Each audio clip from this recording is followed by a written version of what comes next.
आज हम आए थे शिरडी साई बाबा के दर्शन के लिए।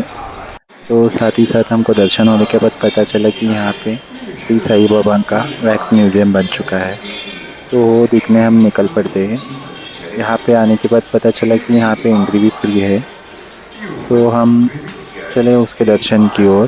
तो यहाँ पे उसके बाद हमको मिला कि साई बाबा का पेंटिंग भी देखने को मिला। तो साथ ही साथ हम सोचे कि आपको भी दर्शन करवाते इसके लिए, तो हम यहाँ पे दर्शन के लिए आ चुके हैं।